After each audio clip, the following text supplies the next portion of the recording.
There are competing visions for truce today. In one, the market dictates what's going to be here tomorrow. But in the other, we as a community get to decide what's at 31st and Truce tomorrow. So this summer, something really exciting is happening at Reconciliation Services. We are launching Kansas City's first Donate What You Can cafe. It's called Thelma's Kitchen.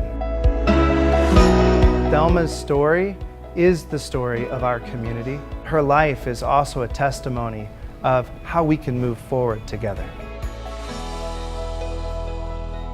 When I met her, she was already taking people in and caring for them on the street.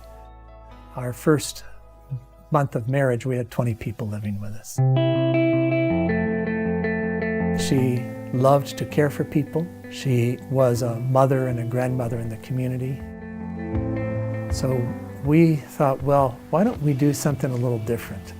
So instead of just distributing food, since so many people need food, why don't we just cook it right here?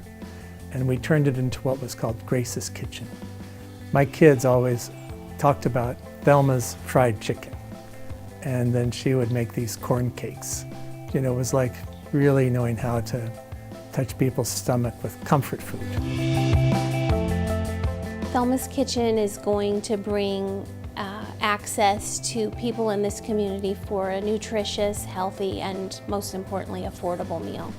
You can donate the suggested price, you can donate more than, you can exchange a half an hour of volunteering in exchange for a meal. The idea of launching something new isn't something we took lightly. In fact, we took over a year and a half to listen to our neighbors, especially those who live in the neighborhoods directly around us, as well as to work with our community partners to conceive of and then to test and now finally to launch Thelma's Kitchen. We've had meetings almost monthly for about a year with what we call the true stakeholders. We also did a survey.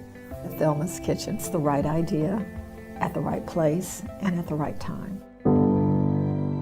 Since I started working at Reconciliation Services, I have been blessed with the meeting of several people who knew my grandpa. He had a market at 27th and Troost, and a lady, she talked about when she was a child that if her mom didn't have money for groceries, that my grandpa had a list where he would let people sign for groceries.